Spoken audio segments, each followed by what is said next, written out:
নমস্কার বন্ধুরা, আজ একটি গুরুত্বপূর্ণ টপিক নিয়ে আলোচনা করব, যেটা হচ্ছে জিওগ্রাফিক্যাল থট। যেটা গুরুত্বপূর্ণ একটা টপিক, যেটা যে কোনো পরীক্ষার ক্ষেত্রে এই টপিকটা পড়াটা বাঞ্ছনীয়। সেই সঙ্গে ক্লাস 11-এর প্রথম অধ্যায়ে, ফার্স্ট সেমিস্টারের প্রথম অধ্যায়েও এই সম্পর্কিত কিছু জিনিস দেওয়া আছে, যদিও তার থেকে অনেক বেশি এখানে দেওয়া আছে। 11 হয়তো অত নেই, দরকার নেই, বাট তা সত্ত্বেও 11-এর ছাত্রছাত্রীরাও এটা অবশ্যই দেখতে পারে। প্লাস এটা স্পেশালি গ্র্যাজুয়েশন অনার্সে, যারা জিওগ্রাফি অনার্সে পড়ে, যারা WBCS পরীক্ষা দেবে, যারা নেট সেট পরীক্ষা দেবে এবং বিভিন্ন টিচিং এক্সামের ক্ষেত্রে এটা হচ্ছে একটা গুরুত্বপূর্ণ টপিক, যেখান থেকে প্রচুর কোয়েশ্চেন এই সমস্ত পরীক্ষাতে এসে থাকে। আজকে আমরা যেটা দেখব সেটা হচ্ছে কিভাবে এই ভূগোল নিয়ে চর্চা শুরু হয়, অর্থাৎ ভূগোল কিভাবে আমরা যে বিষয় হিসেবে যেটা ভূগোল পড়ছি, আমরা যেটা ভূগোল সাবজেক্ট হিসেবে পড়ি, সেই সাবজেক্টটা কিভাবে উৎপত্তি হলো, অর্থাৎ কিভাবে এই সাবজেক্টটা আজকে প্রাচীন কাল থেকে কিভাবে আস্তে আস্তে এটা আমাদের কাছে এলো। তাহলে শুরু করা যাক। জিওগ্রাফিক্যাল থট বা ভূগোল চিন্তন বলতে গেলে প্রথমেই যদি আমরা দেখতে যাই যে ভূগোলের যে চিন্তা ভাবনা প্রাচীন কাল থেকে মানুষরা যেটা চিন্তা করে এসেছে, সেটা মেনলি তিনটে পিরিয়ডে বা তিনটে কালে ভাগ করা যায়। একটা হচ্ছে অ্যানসিয়েন্ট পিরিয়ড, মানে প্রাচীনকাল। প্রাচীনকালের কিভাবে চিন্তা ভাবনা করতো জিওগ্রাফি নিয়ে বা ভূগোল নিয়ে কিভাবে চিন্তা ভাবনা করতো। দুই হচ্ছে মেডাইভাল পিরিয়ড, মেডাইভাল অর্থাৎ মধ্যযুগ, যেখানে মধ্যযুগের যে সমস্ত স্কলাররা বা মধ্যযুগে যে সমস্ত দার্শনিকরা অবদান রেখেছিল সেটাকে বলা হয় মধ্যযুগ। যেটা অ্যানসিয়েন্ট যে পিরিয়ডটা, প্রাচীন যে কালটা, ওটা বলা হয় 1200 বিসি, অর্থাৎ খ্রিস্টের জন্মের 1200 বছর পূর্ব থেকে 500 খ্রিস্টাব্দ পর্যন্ত সময়টাকে বলা হয় প্রাচীন যুগ বা অ্যানসিয়েন্ট পিরিয়ড। এই পিরিয়ডে জেনারেলি গ্রিক এবং রোমান এরাই সাধারণত জিওগ্রাফি নিয়ে চর্চা করত, গ্রিক দার্শনিকরা এবং রোমান দার্শনিকরা। পরবর্তীকালে মেডাইভাল পিরিয়ড শুরু হয়, যেটা 500 খ্রিস্টাব্দ থেকে শুরু হয়, যেটা চলেছিল প্রায় 1600 খ্রিস্টাব্দ পর্যন্ত। কারো কারো মতে এটা 1400 খ্রিস্টাব্দ বলা হয়ে থাকে, কারণ 1400 থেকে 1700 ওটাকে বলা হয় আবিষ্কারের যুগ। কেউ কেউ ওটাকে মেডাইভালের মধ্যে রাখে, কেউ কেউ ওটাকে মেডাইভালের থেকে আলাদাভাবে রাখে। তো আমি এটাকে মেডাইভালের মধ্যেই ধরে রেখে দিয়েছি যে 500 থেকে 1600 খ্রিস্টাব্দ এটাকে বলা হয় মেডাইভাল পিরিয়ড। এটা সাধারণত তিনটে ভাগে আলোচনা করা হবে, যেটা যে একটা হচ্ছে ডার্ক এজ বলা হয় একটাকে, 500 এডি থেকে 1100 এডি, যেটা ডার্ক এজ বলা হয়। অর্থাৎ এই সময়ে কোন রকম সেরকম গবেষণা যেহেতু হয়নি, কোন রকম কিছু ভৌগোলিক কাজকর্ম কিছুই হয়নি সারা পৃথিবী জুড়ে, তাই এটাকে ডার্ক এজ বলা হয়, অন্ধকার যুগ বলা হয়। নেক্সট হচ্ছে আরব, 1100 বা 1000 খ্রিস্টাব্দ থেকে 1400 খ্রিস্টাব্দ। এই টাইমটাই আরব, ভারত এবং চীন এরা কিন্তু এই সময়তে আমাদের অবদান রেখেছিল হচ্ছে ভূগোলের বিষয়ে, ভূগোল বিষয় নিয়ে এরা অনেক গবেষণা এবং চর্চা করেছিল। নেক্সট 1400 খ্রিস্টাব্দ থেকে যে 1700 খ্রিস্টাব্দ, এই সময়টাকে বলা হয়েছে আবিষ্কারের যুগ। 1400 খ্রিস্টাব্দ থেকে 1700 খ্রিস্টাব্দ এই সময়টাকে বলা হয় আবিষ্কারের যুগ, কেননা এই সময়তে প্রচুর দেশ আবিষ্কার হয়েছিল বিভিন্ন, যেমন পর্তুগিজরা, পর্তুগাল, তারপরে ইংরেজরা, ইংল্যান্ডরা, গ্রিসরা, এরা প্রত্যেকে কি করেছিল এই সময় প্রচুর দেশ আবিষ্কার করেছিল। যেমন ধরো কলম্বাস আমেরিকা আবিষ্কার, ভাস্কো ডা গামা এসেছিল ভারত আবিষ্কার, ঠিক আছে, ম্যাগেলান পুরো পৃথিবীকে ঘুরেছিল। তাহলে এই সময় নৌকায় নৌকায় গিগি কি করতো, দেশ আবিষ্কার করতো, ঠিক আছে না, এই সময় গিয়ে কি করতো, দেশ আবিষ্কার করতো।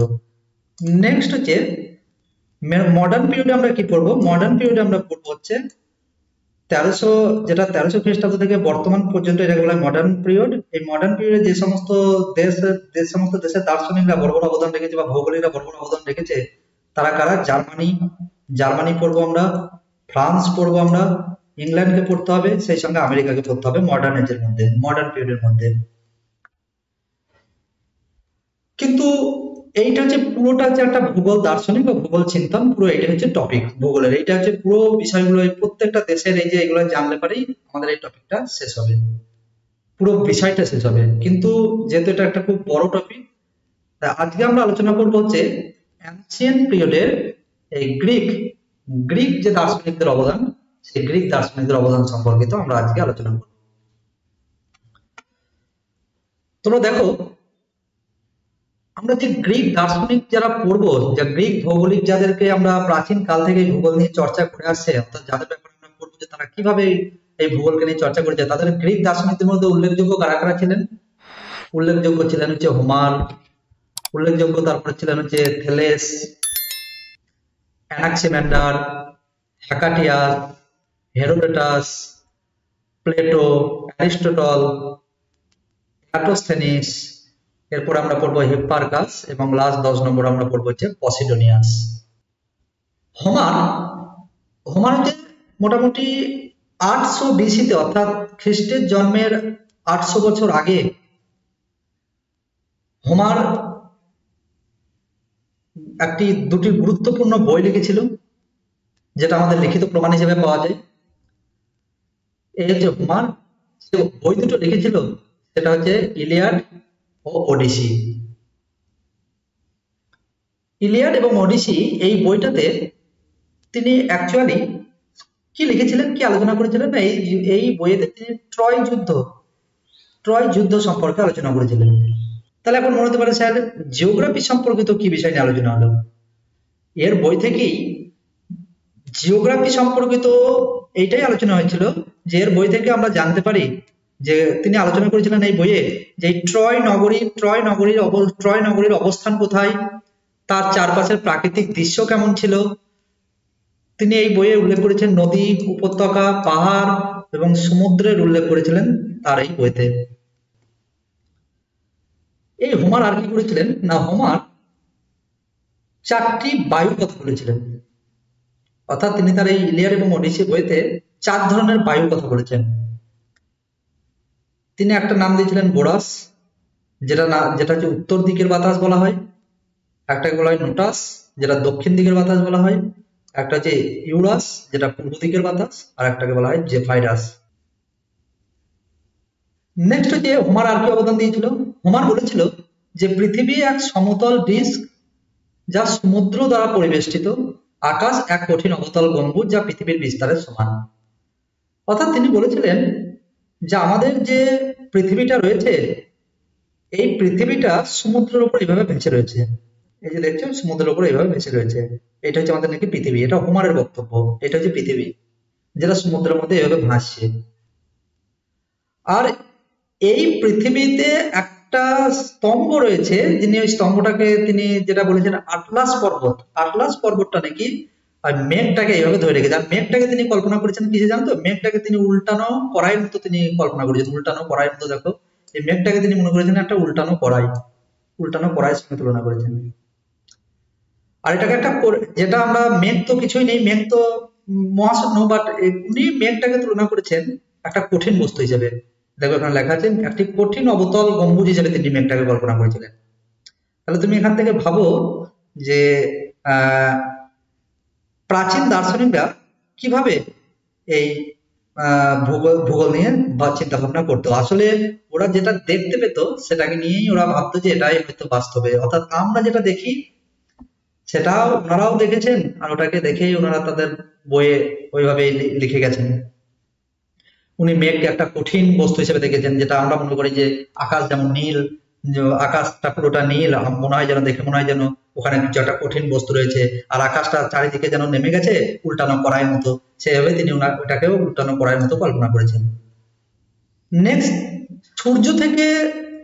সূর্য সমুদ্র থেকে উদিত হয়, আবার সমুদ্রেই অস্ত যায়। এটাও তিনি বলেছেন, যে তিনি তার বইয়ে লিখেছেন যে সূর্যটা প্রতিদিন ওঠে পূর্ব দিকে ওঠে এবং পশ্চিম দিকে অস্ত যায়, যেটা আমরা জানি।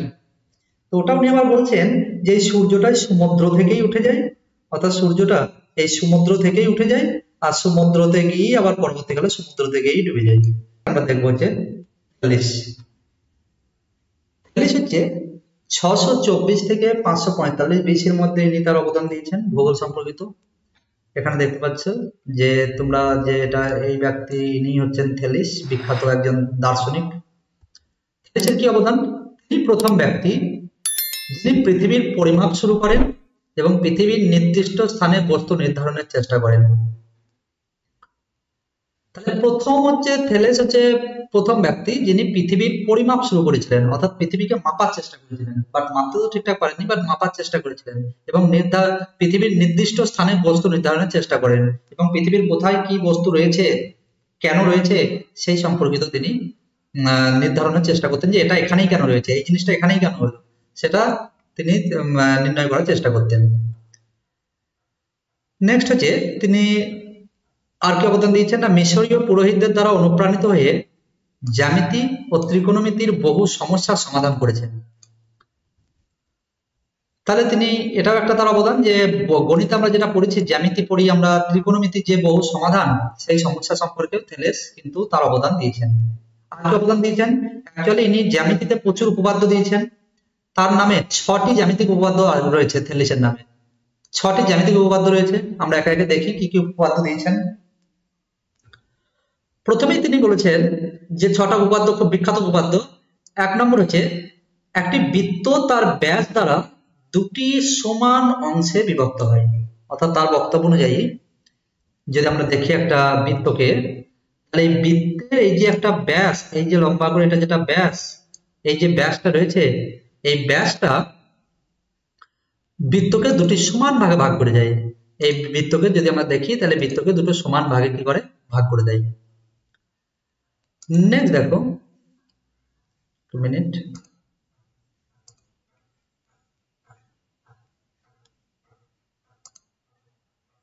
তাহলে এই যে একটা এইটা যেটা ব্যাস, এই ব্যাসটা কি করছে, বৃত্তকে দুটো সমান ভাগে ভাগ করে দিচ্ছে। এটা তিনি একটা বলেছেন। 2 নম্বর কি বলেছেন? 2 নম্বর তিনি বলেছেন যে একটি সমদ্বিবাহু ত্রিভুজের ভিত্তির দুই প্রান্তের কোণ সমান হয়।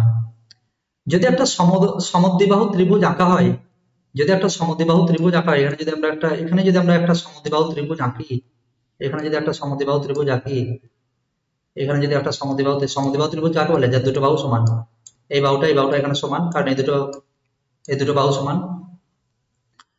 তাহলে যদি একটা সমদ্বিবাহু ত্রিভুজ আঁকা হয়, তাহলে কি বলছে, সমদ্বিবাহু ত্রিভুজের ভিত্তির দুই প্রান্তের কোণ সমান হয়। তাহলে নাকি এই কোণটা আর এই কোণটা সবসময় সমান হবে, এই কোণটা আর এই কোণটা সমান হবে। আর এই কথাটা বলেছেন কে?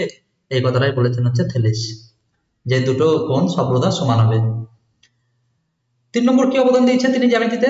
যখন দুটি সমান্তরাল রেখাকে একটি তির্যক সরলরেখা ছেদ করে তখন বিপরীত কোণদ্বয় সমান হয়। এটা কি বলতে চেয়েছেন? এটাও একটা জ্যামিতির একটা খুবই গুরুত্বপূর্ণ, জিওমেট্রির একটা গুরুত্বপূর্ণ বিষয়। যদি আমরা এখানে দেখতে পাই ছবিতে, উনি বলতে চাইছেন যে দুটি সমান্তরাল রেখা, এই একটা সমান্তরাল রেখা আর এই একটা রেখা, এই দুটো রেখা কি হচ্ছে, পরস্পর সমান্তরাল।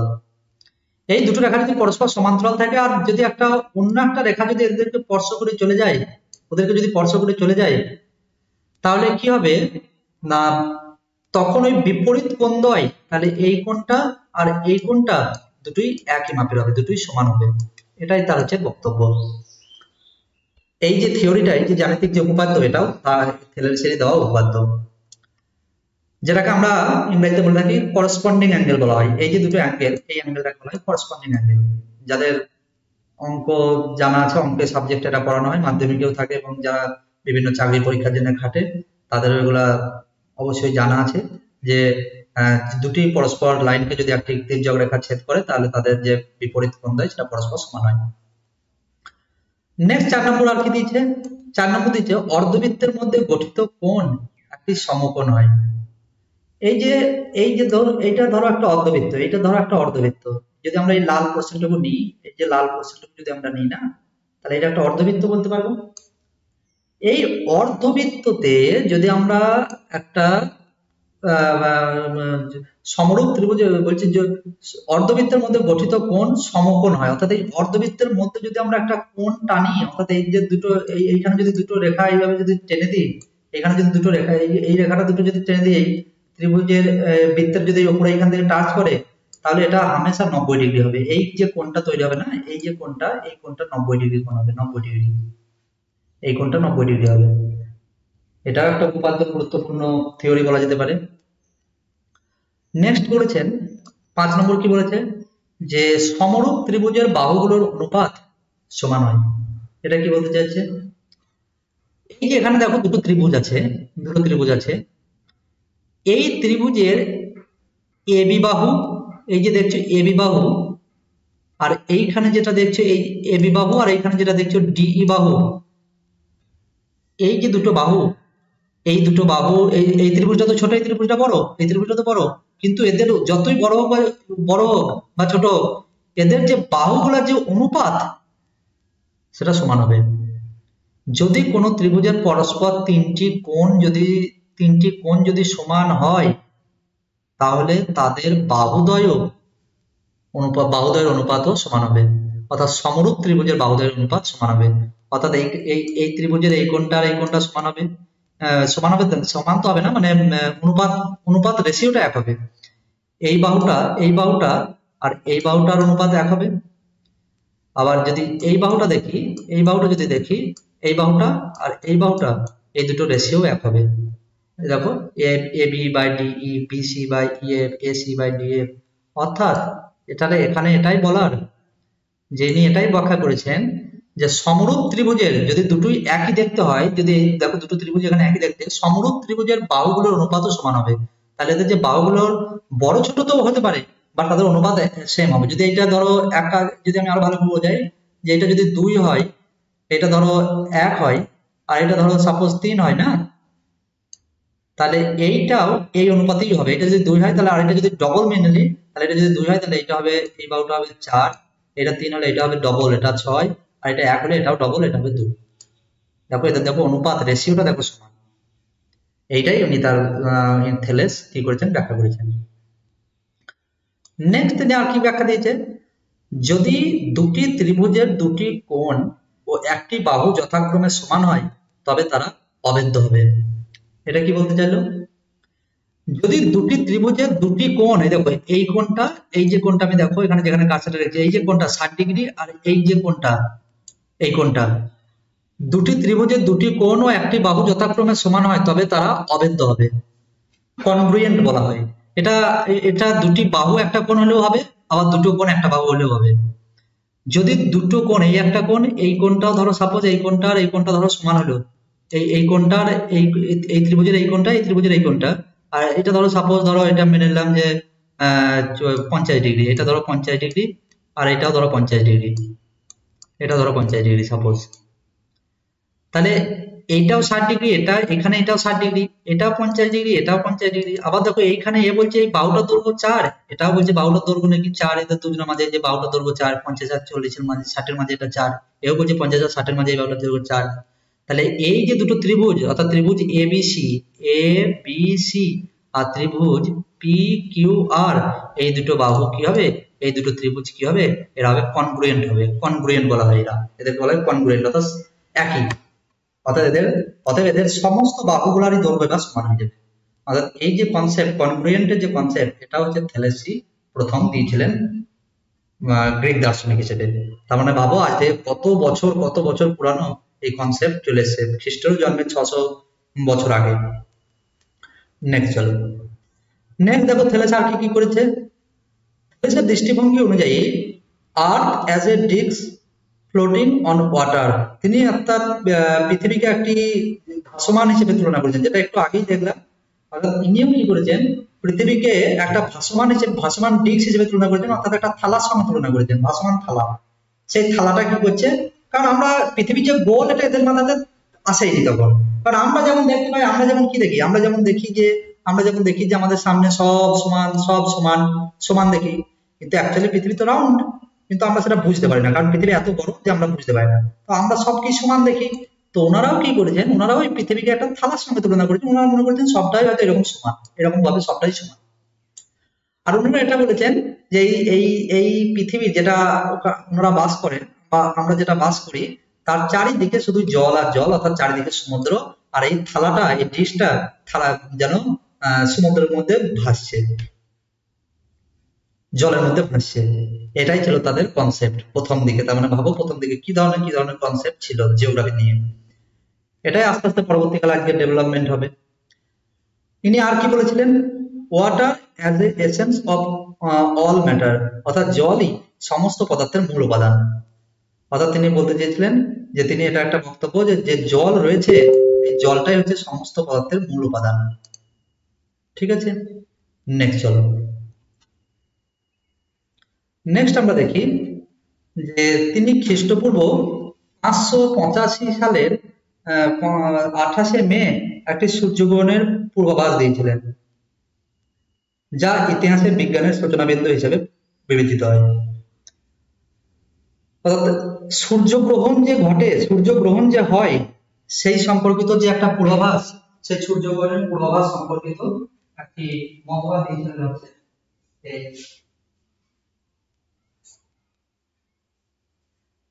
সূর্যগ্রহণ সম্পর্কিত মতবাদ দিয়েছিলেন হচ্ছে এই থেলেস। ঠিক আছে, নেক্সট দেখো, তার মতে সবকিছুতেই প্রাণ আছে এবং সেই প্রাণের উৎস হচ্ছে জল। তার মতে সবকিছু যা আমাদের সব পৃথিবীতে যা কিছু রয়েছে, তার বক্তব্য অনুযায়ী পৃথিবীতে যা কিছু রয়েছে সবকিছুতেই তাদের নিজস্ব প্রাণ রয়েছে, আর সেই প্রাণের উৎস নাকি বলেছেন জল। এগুলো তিনি তার কিছু বক্তব্য তুলে ধরেছেন। নেক্সট দেখো, এর ব্যাপারে আর কিছু সেরকম নেই। নেক্সট দেখো, নেক্সট যে আমরা দার্শনিক পড়বো সেটা হচ্ছে অ্যানাক্সিমেন্ডার, যে হচ্ছে 610 খ্রিস্টপূর্ব থেকে 546 খ্রিস্টপূর্বাব্দ পর্যন্ত এর সময়কাল ছিল। তিনি তার গবেষণা করেছেন। অ্যানাক্সিমেন্ডার একজন গুরুত্বপূর্ণ দার্শনিক বলা যেতে পারে। এখানে যে দেখতে পাচ্ছ এই হচ্ছে সেই অ্যানাক্সিমেন্ডার, এটা যা দেখতে পাচ্ছ এটাই হচ্ছে অ্যানাক্সিমেন্ডার। এখন অ্যানাক্সিমেন্ডার যে সমস্ত কাজগুলো করেছেন, অ্যানাক্সিমেন্ডারের যে গুরুত্বপূর্ণ যে অবদান, জিওগ্রাফিতে যে গুরুত্বপূর্ণ অবদান, সেগুলো দেখো এবার। প্রথম হচ্ছে বলতে পারা যায় এই যে অ্যানাক্সিমেন্ডার, ইনি হচ্ছে থেলেসের শিষ্য ছিলেন। অ্যানাক্সিমেন্ডার ছিল যে এর আগে যেটা বললাম যে থেলেস, সে থেলেসের শিষ্য ছিলেন হচ্ছে অ্যানাক্সিমেন্ডার। নেক্সট তাকে বলা হয় মহাবিশ্বের জনক বা ফাদার অফ কসমোলজি। মহাবিশ্বের জনক কাকে বলা হয় যদি বলে কখনো পরীক্ষায় যে ফাদার অফ কসমোলজি কাকে বলে, তাহলে বলতে হবে কাকে, অ্যানাক্সিমেন্ডার। অ্যানাক্সিমেন্ডার কি বলা হয় মহাবিশ্বের জনক। তিনি ছিলেন জ্যোতির্বিজ্ঞানের প্রবর্তক, অর্থাৎ ফাউন্ডার অফ অ্যাস্ট্রোনমি, অর্থাৎ জ্যোতির্বিজ্ঞানের অ্যাস্ট্রোনমি ফাউন্ডার তিনি ছিলেন। ব্যাখ্যা করেন কিভাবে 4টি মৌলিক উপাদান যেমন বায়ু, মাটি, জল, আগুন ইত্যাদি, বায়ু, মাটি, জল, আগুন গঠিত হয় এবং তাদের পারস্পরিক মিথস্ক্রিয়ায় ভূমির আকৃতি তৈরি হয়। অর্থাৎ তিনি যে 4টি মৌলিক উপাদানে যে বায়ু, মাটি, জল এবং আগুন, এটা কিভাবে গঠিত হয়েছে তা তিনি ব্যাখ্যা করেন, এবং এদের পারস্পরিক মিথস্ক্রিয়ার মাধ্যমে কিভাবে ভূমির আকৃতি তৈরি হয় সেটাও হচ্ছে তিনি ব্যাখ্যা করেছেন। অ্যানাক্সিমেন্ডারের আরো অবদান দেখো, তিনি ব্যাবিলনীয় একটি যন্ত্র নমন, খুব ইম্পর্টেন্ট, তিনি নমন নামের একটি যন্ত্র আবিষ্কার করেন। এটা মাথায় রাখবে, পরীক্ষায় কোশ্চেন আসবে যে নমন যন্ত্রটি কি আবিষ্কার করেন, তাহলে নমন যন্ত্রটি আবিষ্কার করেন হচ্ছে অ্যানাক্সিমেন্ডার, যা সূর্য ঘড়ির পুরানো রূপ। এখন নমন যন্ত্রটা কেমন, এই যে নমন যন্ত্র। নমন যন্ত্রের সাহায্যে কি করা হতো, সূর্যের যে সময় নির্ণয় করা হতো। অ্যাকচুয়ালি সূর্য ঘড়ি বলা হতো। আগেকার দিনে তো এখনকার মতো সেই ঘড়ি তো আর ছিল না। আগেকার দিনে সূর্যকে দেখেই সময় নির্ণয় করতো, সূর্যকে দেখেই আর কি নির্ণয় করতো যে কখন দিন রাত, কিভাবে কখন আজকে বেলা কটা, সেটা নির্ণয় করতো সূর্যকে দেখে। অর্থাৎ এই সূর্য ঘড়ি যেটাকে বলা হতো নমন যন্ত্র। দেখো এখানে অনেকটা ঘড়ির মতোই দেখতে, ঘড়ির মতো এই যে ছায়াটা দেখতে পাচ্ছ না, এই ছায়াটা দেখে ওরা কল্পনা করতো যে এখন কটা, কখন কি বৃত্তান্ত, কটা বাজছে বা কতক্ষণ আছে, এই সম্পর্কিত, ওরা ঘড়ির কাজ করতো এটা অ্যাকচুয়ালি। নেক্সট দেখো, তিনি প্রথম স্কেল অনুযায়ী একটি বিশ্ব মানচিত্র তৈরি করেন, যেখানে ইউরোপ ছিল কেন্দ্রে এবং চারপাশে ছিল সমুদ্র। বিরাট ইম্পর্টেন্ট, এটা প্রচন্ড ইম্পর্টেন্ট কোয়েশ্চেন। এটা পরীক্ষায় কোয়েশ্চেন আসবে, কে প্রথম পৃথিবীর মানচিত্র অঙ্কন করেন? প্রথম যে পৃথিবীর মানচিত্র অঙ্কন করেন স্কেল অনুযায়ী পৃথিবীর যে প্রথম মানচিত্র অঙ্কন করেন সেটা ছিল এই অ্যানাক্সিমেন্ডার। এই হচ্ছে তার মানচিত্র, এই যে দেখতে পাচ্ছ এটা হচ্ছে তার মানচিত্র, প্রথম আঁকা মানচিত্র। তিনি এইখানে মেডিটেরিয়ান সি অর্থাৎ ভূমধ্যসাগরকে দিয়েছেন, আর বাকি এগুলো হচ্ছে তার ভূমিভাগ। আর এখানে তিনি নীল নদকেও দেখিয়েছিলেন। ঠিক আছে, এই হচ্ছে আমাদের, এটা হচ্ছে ব্ল্যাক সি কে অর্থাৎ ব্ল্যাক সি দেখিয়েছিলেন। এই হচ্ছে তার মানচিত্র। তার মানচিত্রে তিনি বলছেন এইদিকে ভূমিভাগ রয়েছে, আর চারিদিকে ভূমিভাগের চারিদিকে রয়েছে সমুদ্র। আর এই পৃথিবীটা হচ্ছে একটা থালার মতো, গোল থালার মতো। পৃথিবীটা হচ্ছে একটা থালার সঙ্গে, চ্যাপ্টা থালার মতো সঙ্গে তুলনা করেছেন। আর মাঝখানে হচ্ছে ভূমিভাগ, আর তার চারিদিকে হচ্ছে জলভাগ। এই ছিল হচ্ছে প্রথম মানচিত্র অ্যানাক্সিমেন্ডারের। কিন্তু বর্তমানে তো দেখতে পাচ্ছ যে তাহলে এইখান থেকে মানচিত্র নিয়ে চর্চা শুরু হলো। অ্যাকচুয়ালি গ্রিকরা তাদের যত দার্শনিক আমরা পড়বো দেখো এরপরে, সবাই মানচিত্র নিয়ে খুব কাজ করেছিল গ্রিকরা। অর্থাৎ প্রত্যেকেই অ্যানসিয়েন্ট পিরিয়ডে প্রত্যেকেই মানচিত্র সম্পর্কিত প্রচুর তারা কাজ করেছে। প্রত্যেকেই দেখতে পাবো পিছনে কিছু মানচিত্র এঁকেছেন প্রত্যেকেই। অর্থাৎ তাহলে প্রথম এই জিওগ্রাফি নিয়ে চর্চা বলতে এই মানচিত্র নিয়েই চর্চা কিন্তু সব থেকে একটা গুরুত্বপূর্ণ ভূমিকা রাখে। মানচিত্র আর হচ্ছে জ্যোতির্বিদ্যা, এই দুটো নিয়েই কিন্তু ইউরোপীয়রা সব থেকে, ইউরোপীয় বলছি মানে গ্রিকরা, মানে প্রাচীনকালে এই দুটো নিয়েই সব থেকে বেশি চর্চা হতো। এক হচ্ছে মানচিত্র নির্মাণ, মানচিত্রবিদ্যা, কার্টোগ্রাফি, আর এক হচ্ছে আমাদের জ্যোতির্বিদ্যা। ঠিক আছে না? নেক্সট চলো, নেক্সট দেখো আর কি কি কাজ করেছে। তাহলে এই কোয়েশ্চেনটা খুব এটা অবশ্যই মনে থাকতে হবে। এটা হচ্ছে প্রত্যেকটা পরীক্ষাতে প্রচন্ড পরিমাণে আসে, নেট থেকে শুরু করে নেট সেট, বিভিন্ন টিচিং এক্সাম, এমনকি 11এও তোমাদের এই কোয়েশ্চেনটা খুব ইম্পর্টেন্ট একটা কোয়েশ্চেন, যে প্রথম পৃথিবীর মানচিত্র কে অঙ্কন করেন। তাহলে অবশ্যই বলতে হবে অ্যানাক্সিমেন্ডার। নেক্সট চলো, নেক্সট আমরা যে দার্শনিক পড়বো সেটা হচ্ছে হেকাটিয়াস। হেকাটিয়াস হচ্ছে একজন বিখ্যাত দার্শনিক, গ্রিক দার্শনিক, যিনি 550 খ্রিস্টপূর্ব থেকে 476 খ্রিস্টপূর্ব পর্যন্ত তিনি তার অবদান দিয়ে গেছেন। যে এখানে বলে রাখি যে পরপর যে আমরা দার্শনিক গুলো পড়ছি এভাবে পরপর সিকোয়েন্সই মনে রাখতে হবে। কারণ কখনো কখনো কোয়েশ্চেন এইভাবেও চলে আসে যে চারটে দিয়ে দেবে, তোমাকে বলতে হবে, সাজাতে হবে। সাজাতে বলতে পারে যে কার পর কে এসেছিল প্রমাণ নয় সাজাও, সেক্ষেত্রে কিন্তু প্রবলেমে পড়ে যাবে। তাই অবশ্যই সিকোয়েন্সটা মনে রাখতে হবে। প্রথমে আমরা পড়েছিলাম হোমার, তারপর থালেস পড়লাম বা থেলেস পড়লাম, তারপরে অ্যানাক্সিমেন্ডার পড়লাম, এখন হচ্ছে হেকাটিয়াস। হেকাটিয়াসের কি কি অবদান দেখো, এই হচ্ছে হেকাটিয়াস, দেখতে পাচ্ছি হেকাটিয়াস তার একটা বিখ্যাত গ্রন্থ লিখেছিল, যে গ্রন্থটার নাম হচ্ছে জেসপ্রিয়ড। যে বিখ্যাত গ্রন্থ লিখেছিল সেই গ্রন্থের নাম কি? জেসপ্রিয়ড নামে একটা বিখ্যাত গ্রন্থ লিখেছিল, যেখানে তিনি পৃথিবীর বর্ণনা দিয়েছেন। তার এই বইয়ে পৃথিবীর বর্ণনা দিয়েছেন। এই বইটি দুটি ভাগে বিভক্ত ছিল। এই বইটা অ্যাকচুয়ালি দুটি ভাগে বিভক্ত করে বর্ণনা করেছিলেন। প্রথম ভাগে তিনি ইউরোপকে নিয়ে চর্চা করেছিলেন। প্রথম ভাগে তিনি ইউরোপের ব্যাপারে নিয়ে চর্চা করেছিলেন, ইউরোপের ব্যাপারে লিখেছিলেন। আর দ্বিতীয় ভাগে তিনি লিবিয়া, যেটা হচ্ছে বর্তমানে এখন আফ্রিকা, ও এশিয়া, এই দুটো নিয়ে তিনি চর্চা করেছিলেন। বুঝে গেল? নেক্সট দেখো, তাকে বলা হয় ভূগোলের জনক। অর্থাৎ এটা মনে রাখতে হবে, একটা গুরুত্বপূর্ণ ইম্পর্টেন্ট টপিক, যে ভূগোলের জনক কাকে বলা হয়। তো ভূগোলের জনক বলা হয়েছে হেকাটিয়াসকেই বলা হয় ভূগোলের জনক। নেক্সট দেখো, তিনি পৃথিবীর বৃত্তাকার আকারে এবং গ্রিসকে পৃথিবীর কেন্দ্র হিসেবে কল্পনা করেন। তাহলে যে তিনি পৃথিবীকে কি করেছিলেন? বৃত্তাকার আকারে, এবং গ্রিসকে কি করেছিলেন? পৃথিবীর কেন্দ্র হিসেবে কল্পনা করেছিলেন। ঠিক আছে না? এনার যে মানচিত্র দেখলে পাবো, ইনি একটা মানচিত্র এঁকেছিলেন। এই মানচিত্র দেখো, একটু খেয়াল করো। দেখো, উনি দুটো ভূমিভাগের কথা বলেছিলেন, অর্থাৎ একটা হচ্ছে ইউরোপ, এইটা হচ্ছে ইউরোপ, আর একটা হচ্ছে লিবিয়া। আর এই যেটা রেড লাইনটা দেখতে পাচ্ছ, এই যে রেড লাইনটা, এই রেড লাইনটা ডিভাইডেড করে দিয়েছিল ইউরোপ অ্যান্ড এশিয়া, এইটাকে ডিভাইড করে দিয়েছিল। অর্থাৎ উনি সেই সময়তে এই লিবিয়া বলতে আফ্রিকা এবং এশিয়া দুটোকে একসঙ্গে বুঝিয়েছিল। লিবিয়া বলতে এশিয়া এবং আফ্রিকাকে একসঙ্গে বোঝাতো। অর্থাৎ দেখো লিবিয়া বলতে আফ্রিকা এবং এশিয়া দুটো একসঙ্গে, অর্থাৎ ওনার বক্তব্য অনুযায়ী দুটো ভূমিভাগ ছিল অ্যাকচুয়ালি। ইনি বলতে চাইছেন পৃথিবীতে দুটো ভূমিভাগ রয়েছে, এক হচ্ছে ইউরোপ আর একটাকে বলছেন উনি লিবিয়া, যেটাকে অ্যাকচুয়ালি লিবিয়া বলতে আফ্রিকা প্লাস এশিয়া। ঠিক আছে না? নেক্সট দেখো এই যে তাহলে তার এই মানচিত্রটা কে এঁকেছিলেন? হেকাটিয়াস আঁকা মানচিত্র। নেক্সট দেখো, নেক্সট হচ্ছে তিনি বিশেষভাবে গুরুত্ব দেন তটরেখা জরিপ, কোস্টাল সার্ভে এবং জনজাতি বিশ্লেষণে। অর্থাৎ তিনি বিভিন্ন জায়গায় গিয়ে তটরেখাগুলো অর্থাৎ কোস্টাল সার্ভে প্রচুর করেছেন এবং বিভিন্ন জনজাতিদেরকে নিয়েও তিনি অনেক গবেষণা করেছেন। তার মতে ভারতের রাজধানী ছিল কাসপাতিরাস, খুব ইম্পর্টেন্ট। কাসপাতিরাস নামটা মনে রাখতে হবে। কাসপাতিরাস সেই সময় যে আমাদের হেকাটিয়াস সেই সময় কাসপাতিরাস বলতে ভারতের রাজধানীকে বলেছেন। ভারতের রাজধানী তাহলে কোশ্চেন আসতে পারে যে হেকাটিয়াসের মতে ভারতের রাজধানী কি ছিল? হেকাটিয়াসের মতে ভারতের রাজধানী ছিল কাসপাতিরাস।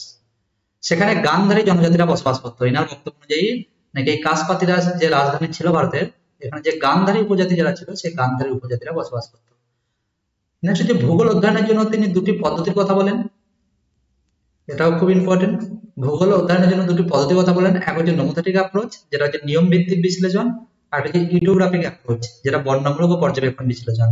আর এই দুটি পদ্ধতির কথা বলেছিলেন বলেই ভূগোলের অধ্যয়নের যে এই দুটো পদ্ধতির কথা বলেছিলেন, আর এই কারণের জন্যই তাকে কিন্তু ভূগোলের জনক বলা হয়, ফাদার অফ জিওগ্রাফি বলা হয়। তাহলে কোশ্চেন আসতে পারে ফাদার অফ জিওগ্রাফি কাকে বলা হয়? তাহলে ফাদার অফ জিওগ্রাফি বলা হয় হেকাটিয়াসকে। নেক্সট আমরা দেখবো যে হেরোডোটাস। হেরোডোটাস হচ্ছে খ্রিস্টপূর্ব 485 খ্রিস্টপূর্ব থেকে 425 খ্রিস্টপূর্ব পর্যন্ত হচ্ছে হেরোডোটাসের সময়কাল ছিল। হেরোডোটাসের যে অবদান তাকে বলা হয় ইতিহাসের জনক। হেরোডোটাস অনেক কাজ করেছিল। হেরোডোটাস হচ্ছে ইতিহাসের সঙ্গে যুক্ত। হেরোডোটাস হচ্ছে ইতিহাসের সঙ্গে যুক্ত। তাই ইনি ইতিহাস ভূগোলের সঙ্গে ইতিহাসের একটা প্রচন্ড মেলবন্ধন ঘটিয়েছিলেন ইনি। আর ইনার সময়তে ইনি প্রাচীন কালের যে ঘটনা সেগুলোকে সুন্দরভাবে ব্যাখ্যা করতেন, আর তাই এনাকে বলা হতো ইতিহাসের জনক। তাহলে কোশ্চেন আসতে পারে যে ইতিহাসের জনক কাকে বলা হয়? তো ইতিহাসের জনক বলা হয় হচ্ছে হেরোডোটাসকে। ইতিহাসের জনক কাকে বলা হয়? ইতিহাসের জনক বলা হয় হেরোডোটাসকে। চলো নেক্সট দেখি। এনার একটা বিখ্যাত উক্তি, all history must be treated geographically and all geography must be treated historically। অর্থাৎ ওনার বক্তব্য অনুযায়ী ইতিহাসকে ভৌগোলিকভাবে বিশ্লেষণ করতে হবে এবং ভূগোলকে ঐতিহাসিকভাবে। অর্থাৎ ওনার বক্তব্য অনুযায়ী জিওগ্রাফি এবং হিস্ট্রি এই দুটো একে অপরের উপর নির্ভরশীল। অর্থাৎ জিওগ্রাফিকে ব্যাখ্যা করতে গেলে ইতিহাসের প্রয়োজন এবং ইতিহাসকে ব্যাখ্যা করতে গেলে জিওগ্রাফির প্রয়োজন। তাই এই বক্তব্যটা খুব ইম্পর্টেন্ট একটা বক্তব্য। পরীক্ষায় কোশ্চেন চলে আসবে, all history must be treated geographically and all geography must be treated historically. এই বক্তব্যটি বা এই উক্তিটি কার? তাহলে অবশ্যই বলতে হবে এটা যে কার উক্তি? এটা হচ্ছে হেরোডোটাসের উক্তি। নেক্সট দেখো, এনার একটা বিখ্যাত গ্রন্থ যেটার নাম হচ্ছে দা হিস্টোরিস। এটা হচ্ছে এই বইয়ে তিনি বিভিন্ন জায়গায় ঘুরে ঘুরে যা যা দেখেছেন, যা যা তিনি অনুসন্ধান করেছেন বিভিন্ন জায়গায়, কারণ হেরোডোটাস হচ্ছে বিভিন্ন জায়গায় জায়গায় ঘুরে বেড়াতেন অনেক, এবং তিনি তার জীবনকালে যেখানে যেখানে ঘুরেছেন সেখানে গিয়ে তিনি যা যা দেখতে পেয়েছেন, যা যা দেখেছেন সেগুলোকে তিনি তার হিস্টোরিজ বইতে উল্লেখ করেছেন। তিনি তার এই বইয়ে গ্রিক পার্সিয়ান যুদ্ধ নিয়ে লেখা হয়েছে। গ্রিক এবং পার্সিয়ানদের মধ্যে যে যুদ্ধ সেই ব্যাপারেও তিনি তার এই বইতে লিখেছেন। নেক্সট তিনি প্রথম বিশ্ব মানচিত্রে দ্রাঘিমা রেখা অঙ্কন করেছিলেন, খুব ইম্পর্টেন্ট। অর্থাৎ প্রথম পৃথিবীর মানচিত্রে যে দ্রাঘিমা রেখা, পৃথিবীর মানচিত্রে এই যে এগুলোকে বলা হয় দ্রাঘিমা রেখা, এই যে এই রেখাগুলো থাকে এগুলোকে বলা হয় দ্রাঘিমা রেখা। তাহলে পৃথিবীর মানচিত্রের প্রথম তিনি দ্রাঘিমা রেখা, বিশ্ব মানচিত্রের প্রথম দ্রাঘিমা রেখা অঙ্কন করেছিলেন তিনি। অক্ষরেখা এখনো আসেনি, অক্ষরেখা আমরা পরে পড়বো, অক্ষরেখা ইনি দেননি, ইনি দ্রাঘিমা রেখা নির্ণয় করেছে। তাহলে প্রথম তাহলে দ্রাঘিমা রেখা কে দিল? তাহলে প্রথম দ্রাঘিমা রেখা এর আগে পর্যন্ত যারা মানচিত্র তৈরি করেছিল, অ্যানাক্সিমেন্ডার বলো, হেকাটিয়াস বলো, ওদের মানচিত্রে আমরা অক্ষরেখা দ্রাঘিমা রেখা পাইনি। স্কেল তো অবশ্যই পেয়েছি, বাট তাদের মানচিত্রে কোনো অক্ষরেখা দ্রাঘিমা রেখা ছিল না। বাট প্রথম যিনি মানচিত্রে দ্রাঘিমা রেখা ব্যবহার শুরু করেছিলেন তার নাম হচ্ছে তিনি কে? তিনি হচ্ছে হেরোডোটাস। নেক্সট দেখো, নেক্সট হচ্ছে তিনি প্রথম পণ্ডিত যিনি কাস্পিয়ান সাগরকে একটি বন্ধ সাগর হিসেবে চিহ্নিত করেন।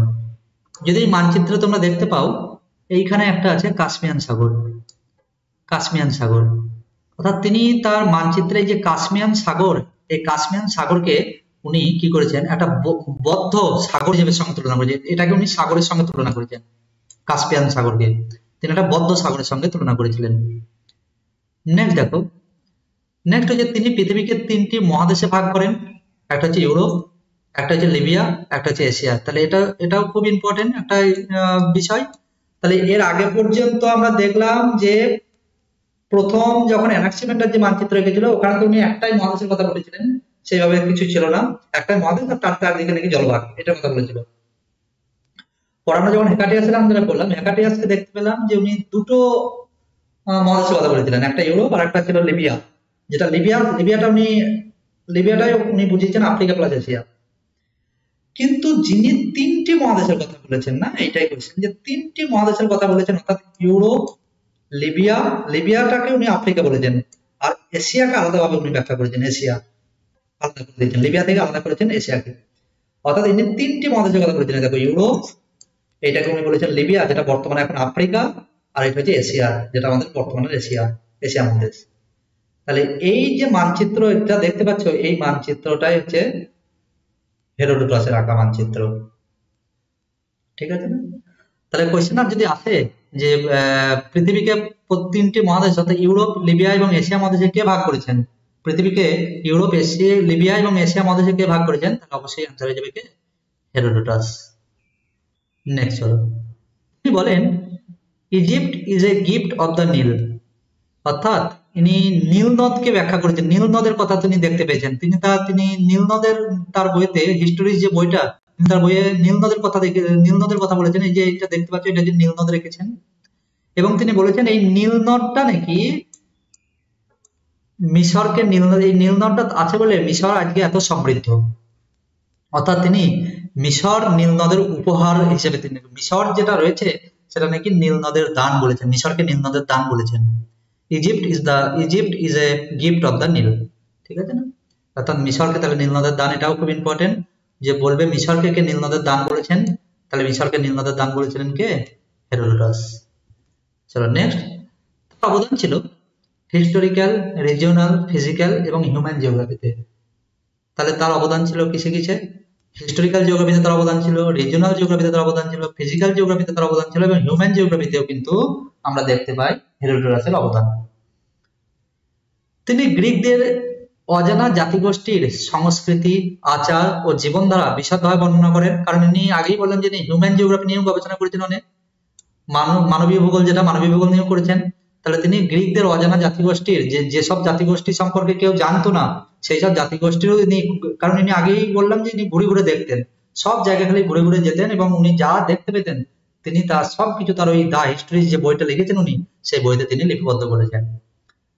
তার বইতে জানা যায় যে তিনি গ্রিকদের যে সমস্ত অজানা জাতিগোষ্ঠী যাদেরকে সেই রকম ইউরোপিয়ানরা কেউ চেনেই না, গ্রিকরা কেউ চেনেই না, তাদের ব্যাপারেও তাদের সংস্কৃতি, তাদের আচার, জীবনধারা বিশদভাবে বর্ণনা করেছেন। এই জন্য তাকে প্রথম নৃতত্ত্ববিদও বলা হয়। তাহলে যদি বলে প্রথম নৃতত্ত্ববিদ কাকে বলা হয়, কারণ ইনি মানুষের যে কার্যকলাপ, মানুষের সংস্কৃতি কেমন, মানুষের আচার কেমন, যেটা আমাদের জিওগ্রাফিতে পড়ি, এইটা নিয়েও কিন্তু ব্যাখ্যা করেছেন হচ্ছে হেরোডোটাস। তিনি প্রথম বলেন wind move from cold too hot place, অর্থাৎ আমাদের যে বাতাস সেটা আমাদের যে বাতাস সেটা কি বলছেন, উইন্ড মুভ টু কোল্ড, অর্থাৎ ঠান্ডা জায়গা থেকে গরম জায়গার দিকে যে যাওয়ার কথা, যেটা আমরা বর্তমানে দেখতে পাই, এটা কিন্তু একদম বাস্তব। কারণ যেখানে ঠান্ডা থাকে সেখানে থাকে হাই প্রেসার, উচ্চ চাপ, আর যেখানে গরম থাকে সেখানে থাকে লো প্রেসার। তাহলে এই হাই প্রেসার থেকে আমরা জানি সবসময় কি হয়, হাই প্রেসার থেকে বায়ু লো প্রেসার দিকে যায়। অর্থাৎ কি হয়েছে, ঠান্ডা থেকে হঠাৎ যেটা গরম সেই দিকে অ্যাকচুয়ালি বাতাস বয়। আর তাহলে সেটা অনেকদিন আগেই হেরোডোটাস তার বইতে লিখে চলে গেছেন। নেক্সট দেখো, সাহারা মরুভূমির সম্পর্কে বলেন। তিনি মিশরে গিয়েছেন, মিশরে অনেক ঘুরেছেন, তিনি লিবিয়া, এশিয়া এবং ইউরোপ তিনি অনেক জায়গা ভ্রমণ করেছিলেন, এবং সেই ভ্রমণ করে তিনি সাহারা মরুভূমিতেও গেছিলেন। তো সাহারা মরুভূমিতে গিয়ে তিনি তার বইয়েতে সাহারা মরুভূমি সম্পর্কে তিনি অনেক কথা লিখেছেন এবং তিনি এটাও বইতে লিখেছেন যে এই মরুভূমিতে 5টি ওয়েসিস রয়েছে, যেটাকে বলা হয় মরুদ্যান। ওয়েসিস মানে মরুদ্যান। তিনি তার বইতে লিখেছেন যে এই সাহারা মরুভূমিতে নাকি 5টি মরুদ্যান রয়েছে, যেগুলোর দূরত্ব প্রায় 10 দিনের পথ। কোনো নির্দিষ্ট দূরত্ব কথা বলবো না, 10 দিনের পথ। অর্থাৎ একটা ওয়েসিস যদি মরুভূমিতে এই একটা ওয়েসিস, এর পরে আবার আর একটা ওয়েসিস যেটা আছে সেইটা আসতে গেলে 10 দিন ধরে যেতে হবে। 10 দিন গেলে যতটা 10 দিন হাঁটলে যতটা যাওয়া যাবে ততটা দূরে আর একটা ওয়েসিস রয়েছে। এইরকম আরো একটা ওয়েসিস রয়েছে, আরো 10 দিন যদি যাওয়া যায় তাহলে আর একটা ওয়েসিস পাবে, আরো 10 দিন যদি যাওয়া যায় তাহলে আরো একটা ওয়েসিস পাওয়া যাবে। অর্থাৎ ওনার বক্তব্য অনুযায়ী সারা মরুভূমিতে টোটাল কয়টি ওয়েসিস রয়েছে? 5টি ওয়েসিস রয়েছে। আর তাদের মধ্যে দূরত্ব কত না, তাদের মধ্যে দূরত্ব হচ্ছে প্রায় 10 দিনের পথ। এটা মাথায় রাখতে হবে, প্রায় 10 দিনের পথ। অর্থাৎ 10 দিন ধরে গেলে আর একটা ওয়েসিস আসবে, আবার 10 দিন ধরে গেলে আর একটা ওয়েসিস পাওয়া যাবে। ঠিক আছে না? নেক্সট আমরা দেখবো হচ্ছে প্লেটো। প্লেটো একজন গ্রিক দার্শনিক। ইনি হচ্ছে খ্রিস্টপূর্ব 428 থেকে 347 এই খ্রিস্টপূর্ব পর্যন্ত তিনি তার অবদান দিয়ে গেছেন। দেখি প্লেটো কি কি দিয়েছেন। প্লেটো আমরা যেটা পড়ি অবরোহী পদ্ধতি এবং আরোহী পদ্ধতি, যেটা জিওগ্রাফির একটা গুরুত্বপূর্ণ দুটো পদ্ধতি বলা যায়, রিসার্চের দুটি টপিক বলা যেতে পারে, অবরোহী পদ্ধতি এবং আরোহী পদ্ধতি। যে ভূগোলকে কিভাবে আলোচনা করা যাবে সেটা একটা দুটি পদ্ধতি হচ্ছে, একটা অবরোহী পদ্ধতি, একটা আরোহী পদ্ধতি। এই অবরোহী পদ্ধতির যে উদ্ভাবক এটা হচ্ছে সেই প্লেটো। অর্থাৎ প্রথমে প্লেটো এই অবরোহী পদ্ধতি উদ্ভাবনা করেছেন। অবরোহী পদ্ধতিটা কি অ্যাকচুয়ালি বলে দিই। অবরোহী পদ্ধতিটা হচ্ছে যখন কোনো জেনারেল জিনিসটা হয়ে থাকবে, জেনারেল জিনিসটা যখন কোনো একটা থিওরি হয়ে থাকবে, সেই থিওরি থেকে আমরা যখন তারপরে আমরা চারিদিকে গবেষণা করে গবেষণার মাধ্যমে সেটাকে যাচাই করা হয়, এটা হচ্ছে অবরোহী পদ্ধতি। যেমন ধরো সাপোজ আমি বললাম যে কেউ একটা বললো, কোনো একটা জায়গায় লেখা হলো যে পাহাড়ি অঞ্চলে ভূমিধস হয়, তাহলে পাহাড়ি অঞ্চলে ভূমিধস হয়, এবার এটা তো তুমি বইয়ে পড়লা, এবার তুমি যখন ওটা কোনো একটা জায়গায় গিয়ে প্রমাণ করছো যে দেখি তো আমি দার্জিলিং সিকিম গিয়ে দেখি যে কেমন পাহাড়ি অঞ্চলে ভূমিধস হয় কিনা, এই যে পদ্ধতিটা না, কোনো একটা থিওরি আগে হয়ে যায়, থিওরিটার পরে যখন আমরা করি সেটাকে বলা হয় অবরোহী পদ্ধতি।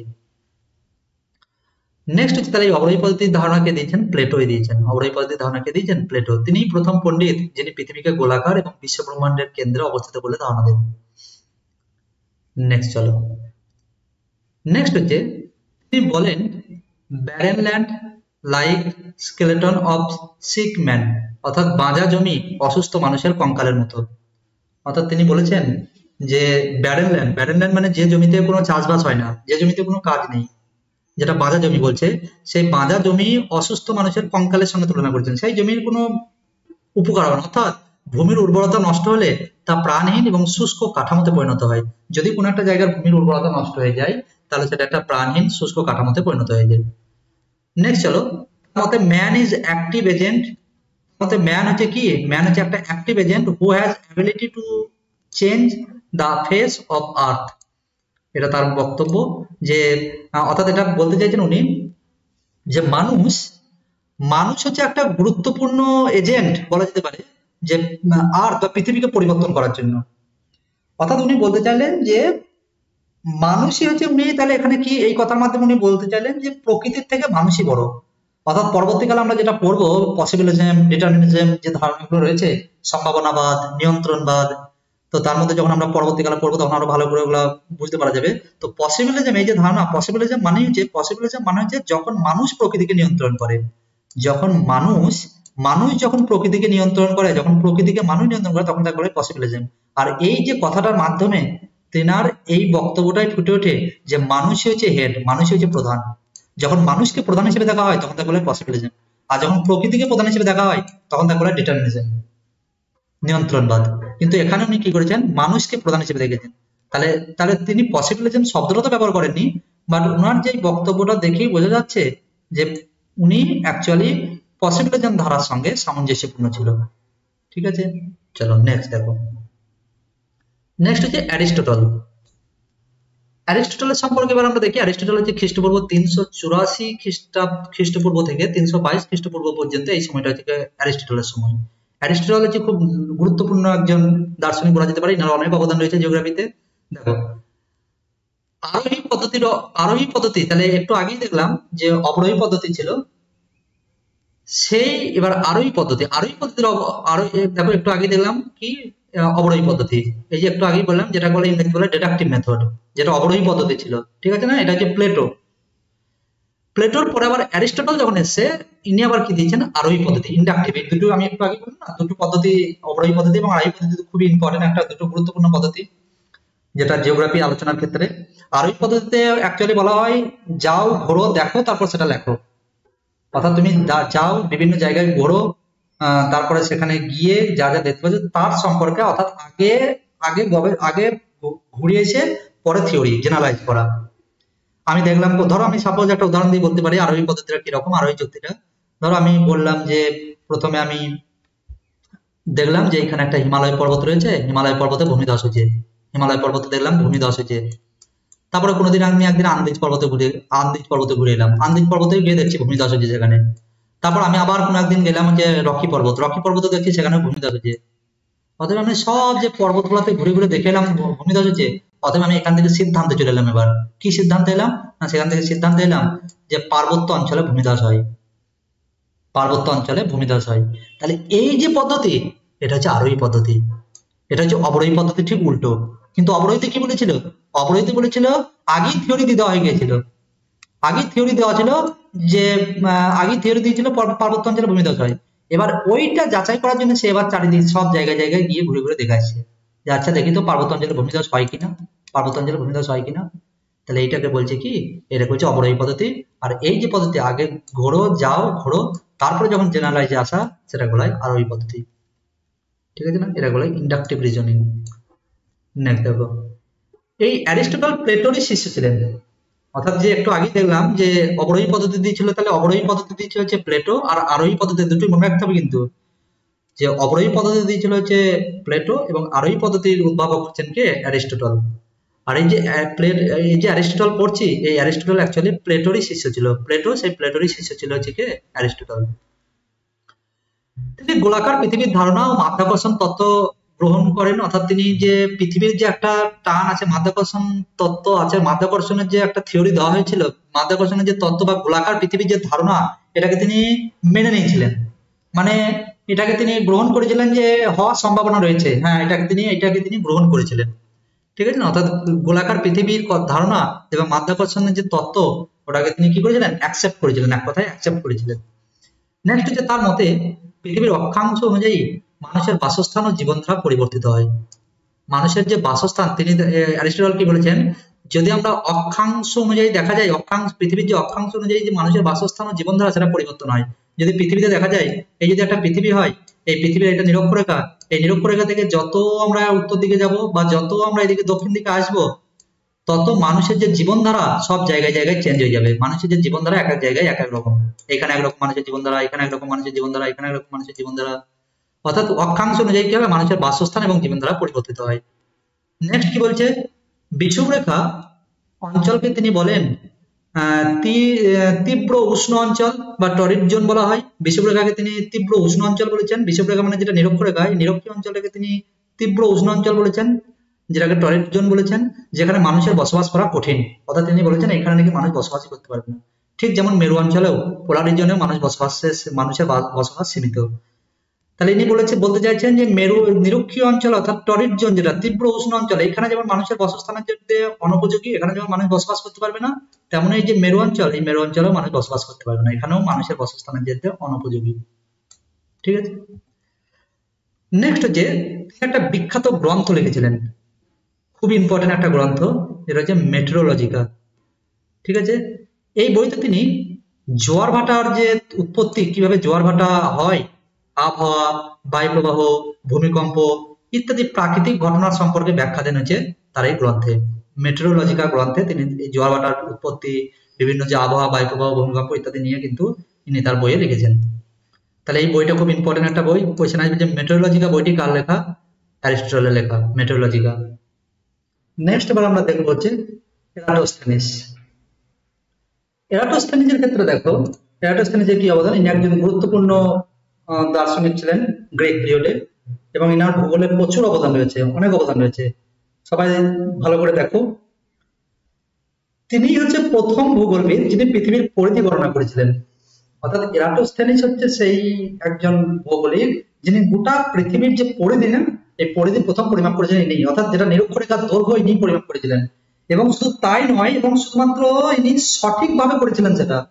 পৃথিবীর যে নিরক্ষরেখার যে দৈর্ঘ্য পরিমাপ করেছিল সেটা সঠিকভাবে যদি কেউ গণনা করে থাকে এরাটোস্থেনিস। কারণ এর পরেও আরেকজন করবো যেও নিরক্ষরেখার দৈর্ঘ্য বা পৃথিবীর পরিধি পরিমাপ করার চেষ্টা করেছিল, তিনিও পৃথিবীর পরিধি পরিমাপ করেছিলেন, কিন্তু তিনি যে পৃথিবীর পরিধি পরিমাপ করেছিলেন সেটা ভুল ছিল। ইনি দেখো এরাটোস্থেনিসের ক্ষেত্রে দেখো পৃথিবীর পরিধি পরিমাপ করেছে কত না, পৃথিবীর পরিধি পরিমাপ করেছে দেখো 25,000 মাইল।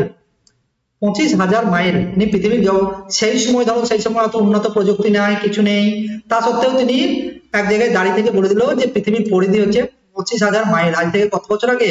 খ্রিস্টেরও জন্মের 276 বছর আগে, 200 বছর আগে। তাহলে সেই ক্ষেত্রে তিনি বলেছিলেন 25,000 মাইল। আর অরিজিনালি দেখা গেছে পৃথিবীর যে পরিধি সেটা প্রায় 25,000-এর কাছাকাছি, অর্থাৎ 24,860 মাইল। তাহলে বুঝতে পেরেছো যে এরাটোস্থেনিস সেই সময় মানে অত প্রযুক্তিতে ডেভেলপমেন্ট না থাকার পরেও তিনি কিভাবে পৃথিবীর পরিধি পরিমাপ করে ফেলেছিলেন।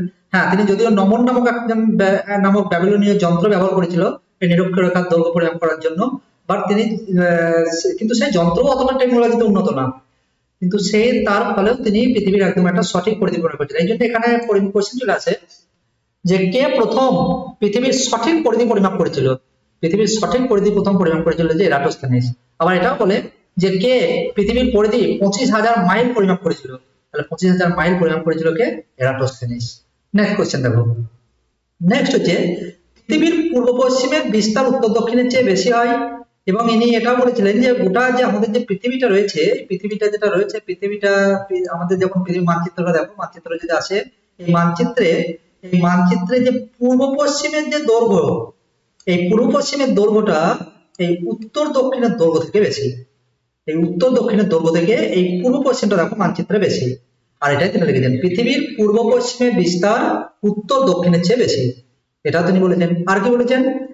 আরেকটা জিনিস বলেছে যে পৃথিবী বিস্তৃত থুলে থেকে, এখানে একটা আছে থুলে থেকে, অর্থাৎ এইখান থেকে থুলে থেকে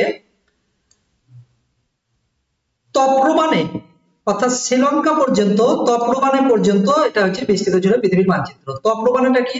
তপ্রবানে যে এটা শ্রীলঙ্কাকে তপ্রবানে বলেছে, অর্থাৎ তপ্রবানে যা বলবো তপ্রবানে পর্যন্ত এটা এই শ্রীলঙ্কা হচ্ছে বিস্তৃত, অর্থাৎ শ্রীলঙ্কাকে তিনি তপ্রবানে বলেছেন। ঠিক আছে, অর্থাৎ তিনি বলতে, তাহলে এটাই কোশ্চেন চলে আসতে পারে যে কোন গ্রিক দার্শনিক শ্রীলঙ্কাকে তপ্রবানে বলেছেন। তাহলে বলতে হবে যে এরাটোস্থেনিস। কারণ দেখো এর আগে পর্যন্ত যে মানচিত্র প্রিভিয়াসে যে মানচিত্র আরো, কারণ গ্রিকদের তো সবাই মানচিত্র এঁকেছে, গ্রিকদের পুরানো যারা মানচিত্র এঁকেছে তাদের দেখলাম যে তাদের এই ইউরোপ ছিল, এমনকি এশিয়া ছিল, এমনকি লিবিয়া যেটা আফ্রিকা এটাও ছিল, কিন্তু ইনি আমার একটা জুড়ে দিলেন, সেটা হচ্ছে কি তপ্রবনে, এটা আবার এক্সট্রা জুড়ে দিলেন। তাহলে এটা হচ্ছে এরাটোস্থেনিসের মাত্র এরাটোস্থেনিসের মানচিত্র। এবার আরেকটা জিনিস দেখো এরাটোস্থেনিসের মানচিত্রে আরেকটা বিষয় যে তিনি তার মানচিত্রে প্রথম অক্ষরেখা এবং দ্রাঘিমা রেখার ধারণা প্রবর্তন করেছিল। কারণ এর আগে আমরা দেখেছিলাম যে শুধুমাত্র অ্যানাক্সিমেন্ডার যখন ম্যাপ এঁকেছিল, অ্যানাক্সিমেন্ডার শুধুমাত্র স্কেলের সাহায্যে এঁকেছিল, ওর মানচিত্রে কোনো অক্ষরেখা ছিল না, দ্রাঘিমারেখাও ছিল না, সে যেটা গোল মানচিত্র, যেটা প্রথম যে মানচিত্র অ্যানাক্সিমেন্ডারের। পরবর্তীকালে আমরা দেখেছিলাম দ্রাঘিমা রেখা অঙ্কন করেছিল কে? হেরোডোটাস দ্রাঘিমা রেখা অঙ্কন করেছিল মানচিত্রের মধ্যে। কিন্তু এরাটোস্থেনিস তিনি তার মানচিত্রে অক্ষরেখাও তিনি এঁকেছিলেন, আবার এই যে দ্রাঘিমা রেখা, এই দ্রাঘিমা রেখাগুলোও তিনি তার মানচিত্র অঙ্কন করেছিলেন। তাহলে পৃথিবীর মানচিত্রে প্রথম যদি বলে অক্ষরেখা ও দ্রাঘিমা রেখার প্রবর্তন কে করেন, পৃথিবীর মানচিত্রে প্রথম যদি অক্ষরেখা দ্রাঘিমা রেখা প্রবর্তন করেন তাহলে সেটা হবে এরাটোস্থেনিস। ঠিক আছে, কিন্তু যদি বলে পৃথিবীর মানচিত্র প্রথম কে অঙ্কন করেন, আবার বলছি অ্যানাক্সিমেন্ডার। পৃথিবীর মানচিত্র প্রথম অঙ্কন করে অ্যানাক্সিমেন্ডার। যদি বলে দ্রাঘিমা রেখাকে আবিষ্কার, দ্রাঘিমা রেখা পৃথিবীর মানচিত্রে দ্রাঘিমা রেখাকে প্রথম ব্যবহার করেন, দ্রাঘিমা রেখাগুলা, তাহলে দ্রাঘিমা রেখা হবে হচ্ছে হেরোডোটাস। আর এখানে বলেছে অক্ষরেখা এবং দ্রাঘিমা রেখা এই দুটোই যে ব্যবহার করে প্রথম, অক্ষরেখা এবং দ্রাঘিমা রেখা যে প্রথম ব্যবহার করে তিনি হচ্ছেন কে? এরাটোস্থেনিস। ঠিক আছে, নেক্সট আর কি করেছে এরাটোস্থেনিসের দেখো বাকি অবদান। জিওগ্রাফি শব্দটি প্রথমে ব্যবহার করেছিলেন, ভেরি ভেরি ইম্পর্টেন্ট কোয়েশ্চেন, প্রচন্ড ইম্পর্টেন্ট কোয়েশ্চেন, জিওগ্রাফি শব্দটি প্রথম কে ব্যবহার করেন? তাহলে এই হচ্ছে সেই ব্যক্তি এরাটোস্থেনিস। এরাটোস্থেনিস হচ্ছে সেই ব্যক্তি, এই যে এরাটোস্থেনিস, এরাটোস্থেনিস হচ্ছে প্রথম এই জিওগ্রাফি শব্দটা ব্যবহার করেন। যে শব্দ, যে বইটা আমরা পড়ছি বা জিওগ্রাফি, যে যে ওয়ার্ডটা, এই ওয়ার্ডটাকে প্রথম ব্যবহার করেছে হচ্ছে এরাটোস্থেনিস।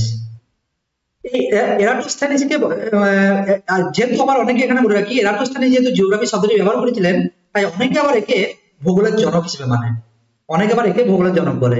এখানে আবার একটা কনফিউশন বিষয় যে অনেকে অনেক বইয়ে লেখা থাকে বা অনেক জায়গায় বলা থাকে যে জিওগ্রাফি, ভূগোলের জনক কাকে বলা হয়, তো সেখানে অনেকে মানেন যে ভূগোলের জনক বলা হয় এরাটোস্থেনিসকে। বাট এটা পুরোপুরি ভাবে বলা সত্য নয়, কারণ এটা অ্যাকচুয়ালি ভূগোলের যে জনক সেটা হবে হেকাটিয়াসকে। কিন্তু এটা অনেকে মনে করে, তাই এটাও অ্যান্সার হিসেবে মনে রাখতে পারো। যদি কখনো বাই চান্স বা যদি কখনো অপশনে যদি হেকাটিয়াস অপশনে না থাকে, হেকাটিয়াস যদি অপশনে না থাকে, দেন তোমাদেরকে মনে রাখতে হবে সেই ক্ষেত্রে কিন্তু ভূগোলের জনক এরাটোস্থেনিসকেই করতে হবে। তাহলে ভূগোলের জনক যদি হেকাটিয়াস অপশনে থাকে, অবশ্যই হেকাটিয়াস করবে। যদি ভূগোলে জনক হেকাটিয়াস অপশনে না থাকে, তাহলে সেক্ষেত্রে অবশ্যই ডেফিনেটলি এরাটোস্থেনিস থাকবে, আর সেক্ষেত্রে এরাটোস্থেনিসই করতে হবে, কারণ এটা বিকল্প। কারণ অনেকে কি বললাম, কারণ জিওগ্রাফি শব্দটি যেহেতু ইনি প্রথম ব্যবহার করেছিলেন, তাই অনেকে একেবারে ভূগোলের জনক মানে, তাই এটা নিয়ে একটা কনফিউজিং ব্যাপার হয়ে আছে। নেক্সট দেখো, এই এরাটোস্থেনিসকে জিওডেসির জনক বলা হয়। জিওডেসি, যে জিওডেসির জনক, অর্থাৎ পৃথিবীর যে পরিমাপ বিজ্ঞান, ইনি তো প্রথম পৃথিবীর পরিমাপ করেছিল। পৃথিবীর, এটা একটা কোশ্চেন, প্রথম পৃথিবীর পরিধিকে পরিমাপ করেছিল, প্রথম পৃথিবীর পরিধি পরিমাপ করেছিল এরাটোস্থেনিস, এবং সঠিকভাবে। সবথেকে বড় কথা হলো পৃথিবীর পরিধি প্রথম পরিমাপ করেছিল এবং সঠিকভাবে করেছিল। কত করেছিল? 25,000 মাইল। আর এই 25,000 মাইল করেছিল, এবং ইনাকে সেই জন্য জিওডেসির জনক বলা হয়, অর্থাৎ পৃথিবীর পরিমাপ বিজ্ঞানের জনক বলা হয়। এই এরাটোস্থেনিসকে সিস্টেমেটিক জিওগ্রাফির জনক বলা হয়, অর্থাৎ তিনি পদ্ধতিগত যে ভূগোল সেই চর্চা শুরু করেছিল, অর্থাৎ সিস্টেমেটিক যে জিওগ্রাফি, সেই সিস্টেমেটিক জিওগ্রাফির জনক বলা হয় কাকে? এরাটোস্থেনিসকে। এটা মনে রাখতে হবে। নেক্সট হচ্ছে একুমেন। একুমেন অর্থাৎ একুমেন শব্দটির অর্থ হচ্ছে বসবাসযোগ্য পৃথিবী, অর্থাৎ যেখানে বাস করা যায়। পৃথিবীতে সব জায়গায় মানুষ বসবাস করতে পারে না, তো যেখানে বসবাস করা যায় তাকে বলা হয় একুমেন। যে এলাকায় বসবাস করা যায়, পৃথিবীর যে এলাকাগুলোয় বসবাস করা যায় তাকে বলা হয় একুমেন। আর এই একুমেন শব্দটা ধারণা দিয়েছিল কে? এরাটোস্থেনিস। একুমেন শব্দটা ধারণা দিয়েছিল এরাটোস্থেনিস। নেক্সট, তার বিখ্যাত গ্রন্থ এরাটোস্থেনিসের আর কি কি দেখবো? তার বিখ্যাত গ্রন্থ হচ্ছে জিওগ্রাফিয়া, বিরাট ইম্পর্টেন্ট। জিওগ্রাফিকা বইটা কার লেখা? তাহলে বলতে হবে জিওগ্রাফিকা বইটা হচ্ছে কার লেখা? এরাটোস্থেনিসের লেখা। ঠিক আছে, নেক্সট চলো। নেক্সট হচ্ছে আচ্ছা, জিওগ্রাফিকা বইয়ে তিনি 3টি মহাদেশের কথা উল্লেখ রেখেছিলেন, ইউরোপ, এশিয়া এবং লিবিয়া। এই 3টি মহাদেশের কথা বলেছিলেন। কিন্তু এটা একটা আবার কোয়েশ্চেন, কে প্রথম যদি বলে যে কে প্রথম পৃথিবীকে 3টি মহাদেশে ভাগ করেছিল, ইউরোপ, এশিয়া এবং লিবিয়া, এই 3টি মহাদেশে কে প্রথম ভাগ করেছিল? কে ভাগ করেছিল? একটু আগে দেখলাম হেরোডোটাস। হেরোডোটাস কি, যে ইতিহাসের জনক বলা হয় যাকে, তাহলে হেরোডোটাস হচ্ছে এই ইউরোপ, এশিয়া এবং লিবিয়া 3টি অঞ্চলে ভাগ করেছিল। এছাড়া এরাটোস্থেনিস আর কি করেছেন, তিনি পৃথিবীকে 5টি জলবায়ু ভিত্তিক অঞ্চলে ভাগ করেন। 5টি জলবায়ু অঞ্চল কি কি? অর্থাৎ যেটা আমরা উষ্ণতার বেসিসে যেটা আমরা পৃথিবীকে ভাগ করি সেই ভাগ। একটা যে অর্থাৎ পৃথিবীর তাপমণ্ডল, যেটা আমরা পৃথিবীর তাপমণ্ডল কয়টি? 5টি। দেখো কি কি, অর্থাৎ তাহলে আজকে যেটা আমরা পড়ি তাপমণ্ডল হিসেবে, সেই 5টি ভাগে ভাগ করেছেন কে? এরাটোস্থেনিস। একটা হচ্ছে গ্রীষ্মপ্রধান অঞ্চল। গ্রীষ্মপ্রধান অঞ্চল যেটা হচ্ছে আমরা এখন পড়ি কি 0 থেকে 23.5 ডিগ্রি, 0 থেকে 23.5 ডিগ্রি উত্তর এবং দক্ষিণ, এই পোর্শনটাকে উত্তর এবং দক্ষিণ এই পোর্শনটাকে বলা হয় কি? গ্রীষ্মপ্রধান, নর্থ এবং সাউথ। আর এই 23.5 থেকে 23.5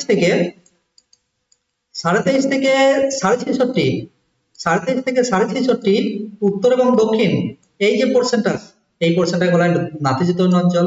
আর এই 63 ডিগ্রির পর থেকে 90 ডিগ্রি পর্যন্ত অঞ্চল, এটা বলা হয় দুটি শীত প্রধান অঞ্চল। কারণ 63 ডিগ্রি উত্তর থেকে 90 ডিগ্রি উত্তর, আর 63 ডিগ্রি দক্ষিণ থেকে 90 ডিগ্রি দক্ষিণ। তাহলে দুটি নাতিশীতোষ্ণ অঞ্চল, দুটি শীত প্রধান অঞ্চল, আর একটা গ্রীষ্ম প্রধান অঞ্চল, যেটাকে তিনি টরিড রিজিয়ন বলেছেন। একটা টেম্পারেট রিজিয়ন, একটা ফ্রিজিড রিজিয়ন। তাহলে টোটাল 5টা জলবায়ু অঞ্চলে বিভক্ত করেছিলেন, যেটা আমরা বর্তমানে এখন করি তাপমণ্ডল হিসেবে। পৃথিবীতে কয়টি তাপমণ্ডল বিভক্ত? পৃথিবী বর্তমানে 5টি তাপমণ্ডলে বিভক্ত। ঠিক আছে, একটা হচ্ছে ক্রান্তীয় অঞ্চল, নাতিশীতোষ্ণ অঞ্চল, আর হচ্ছে হিমমণ্ডল। ক্রান্তিমণ্ডল, নাতিশীতোষ্ণ মণ্ডল আর হিমমণ্ডল। চলো নেক্সট দেখি। নেক্সট তিনি বলেন যে study of earth as the home of man, অর্থাৎ তিনি এটা হচ্ছে একটা গুরুত্বপূর্ণ তার একটা বক্তব্য, যে তিনি বলেছেন যে পৃথিবীকে মানুষের আবাসস্থল হিসেবে অধ্যয়ন করা উচিত। এটা গুরুত্বপূর্ণ এই কোটেশনটা দিয়ে দেবে, এটা দিয়ে বলে দেবে যে study of earth as the home of man, এই বক্তব্যটি কার? তাহলে এটা হচ্ছে কার? এটা হচ্ছে এরাটোস্থেনিস এই কথাটা বলেছেন। কি বলেছেন? এটার মানে কি না, ইনি বলেছেন যে পৃথিবীকে মানুষের আবাসস্থল হিসেবে অধ্যয়ন করা উচিত, অর্থাৎ পৃথিবী হচ্ছে অ্যাকচুয়ালি মানুষের আবাসস্থল। নেক্সট হচ্ছে হিপ্পারকাস। হিপ্পারকাস ইনি একজন গ্রিক দার্শনিক, ইনিও একজন গ্রিক দার্শনিক, এবং ইনি তার যে অবদান রেখেছেন খ্রিস্টপূর্ব 190 থেকে খ্রিস্টপূর্ব 120 এই সময়কালের মধ্যে তিনি তার অবদান রেখে গেছেন। হিপ্পারকাসের অবদান গণিতে প্রচুর ইনি অবদান রেখেছেন। গণিতে অ্যাকচুয়ালি ইনি প্রচুর অবদান রেখেছেন, স্পেশালি হচ্ছে ত্রিকোণমিতিতে। ত্রিকোণমিতিতে ইনার প্রচুর অবদান রয়েছে, ওই জন্য ত্রিকোণমিতির জনক বলা হয়। ত্রিকোণমিতি সাবজেক্টটার, ত্রিকোণমিতির যে টেবিল, ফাউন্ডার অফ ট্রিগোনোমেট্রি বলা হয়, তিনি প্রথম ত্রিকোণমিতির যে ছক, অর্থাৎ ত্রিকোণমিতির যে ছক হচ্ছে 0 ডিগ্রির মান, সাইন ট্যান কজ 0 ডিগ্রির মান, 30 ডিগ্রির মান, 60 ডিগ্রির মান, এইসব মানগুলো ইনি তৈরি করেছিলেন। এই জন্য একে ত্রিকোণমিতির জনক বলা হয়। ঠিক আছে, তাহলে যদি বলে ফাদার অফ ট্রিগোনোমেট্রি কাকে বলা হয়, তাহলে ফাদার অফ ট্রিগোনোমেট্রি হচ্ছে হিপ্পারকাসকে বলা হয়। কি প্রথম বিষুব, অর্থাৎ বিষুব শব্দের অর্থ হচ্ছে যেখানে দিন রাত্রি সমান, তাহলে বিষুবের অগ্রগতি আবিষ্কার করেন। অর্থাৎ তিনি এটা বলতে চাইছেন, এটা মনে রাখবা যে বিষুবের যে অগ্রগতি, এটাকে তিনি প্রিসিশন অফ ইকুইনক্স এটার আবিষ্কার করেছিলেন হচ্ছে এই হিপ্পারকাস। কারণ ইনি বলতে চেয়েছেন যে পৃথিবীর যে বিষুব রেখার যে গতিটা না, অর্থাৎ যে দিন রাত্রি সমান হওয়ার যে ব্যবধানটা, ওটা নাকি আস্তে আস্তে চেঞ্জ হয়। আর এটা সত্যি ঘটনা, কারণ একটা এই সার্কেলটা পুরোটা চেঞ্জ হতে, একবার পুরো সার্কেলটা হতে প্রায় 26,000 বছর লাগে, 26 থেকে 30,000 বছর লাগে। চলো নেক্সট কনসেপ্ট তিনি দিয়েছেন, তিনি প্রথম যিনি বৃত্তকে 360 ডিগ্রিতে ভাগ করেন। এটা তো ভেরি ইম্পর্টেন্ট কোয়েশ্চেন, খুব ইম্পর্টেন্ট কোয়েশ্চেন, যে কে প্রথম বৃত্তকে বা পৃথিবীকেও বলে কখনো যে পৃথিবীকে 360 ডিগ্রিতে ভাগ করেছিল। এটা বৃত্তকে দিয়েছে, অ্যাকচুয়ালি পৃথিবী হচ্ছে বৃত্ত, তো বৃত্তকে যে প্রথম 360 ডিগ্রিতে ভাগ করে, বা কখনো কখনো বলতে পারে যে কে প্রথম পৃথিবীকে 360 ডিগ্রিতে ভাগ করেছিল। পৃথিবীকে 360 ডিগ্রিতে ভাগ করেছিল হচ্ছে হিপ্পারকাস, বা বৃত্তকেও 360 ডিগ্রিতে ভাগ করেছিল। নেক্সট কি অবদান দিয়েছে, তিনি উদ্ভাবন করেন একটি যন্ত্র যার নাম হচ্ছে অ্যাস্ট্রোলেব। অ্যাস্ট্রোলেব হচ্ছে একটা বিখ্যাত যন্ত্র। অ্যাস্ট্রোলেবের সাহায্যে তিনি অ্যাস্ট্রোলেব যে যন্ত্র, এটা তিনি আবিষ্কার করেন, যেটা নমন যে যন্ত্রটা আবিষ্কার করেছিল আগে, সেই নমনের থেকে কিছুটা উন্নত এই যন্ত্র অ্যাস্ট্রোলেব। এর সাহায্যে কি করাতো, এর সাহায্যে কোন একটা জায়গার যে গ্রহ নক্ষত্র কতটা দূরে আছে, অক্ষাংশ দ্রাঘিমাংশ নির্ধারণ করা যেত। এছাড়াও নক্ষত্রের কতটা দূরে আছে এই তাদের দূরত্ব নির্ধারণ করা যেত, এবং কখন নক্ষত্রের উদয় হবে অস্ত হবে, কখন সূর্য উদয় হবে অস্ত হবে, অর্থাৎ অ্যাকচুয়ালি গ্রহ নক্ষত্র দেখা যেত এই অ্যাস্ট্রোলেব যন্ত্রের সাহায্যে। কেমন দেখো অ্যাস্ট্রোলেব, এই হচ্ছে সেই অ্যাস্ট্রোলেব। অ্যাস্ট্রোলেবে দেখো গ্রহ নক্ষত্র, এখানে যে নক্ষত্র, এই নক্ষত্রের সাহায্যে এখান থেকে দেখো অ্যাস্ট্রোলেব যন্ত্রের সাহায্যে এটা দেখছে। এটা হচ্ছে অ্যাস্ট্রোলেব যন্ত্র। এটা অ্যাকচুয়ালি কৌণিক পরিমাপ দেখা যায় এটাতে, এটা একটা কৌণিকের ব্যাপার আছে, তার ভিত্তিতে এটা কত ডিগ্রি কোণে থাকছে কি বৃত্তান্ত, সেই হিসাবে ভিত্তিতে এগুলা দেখা হয়, যে অক্ষাংশ দ্রাঘিমাংশ নির্ণয় করা হয় এর সাহায্যে।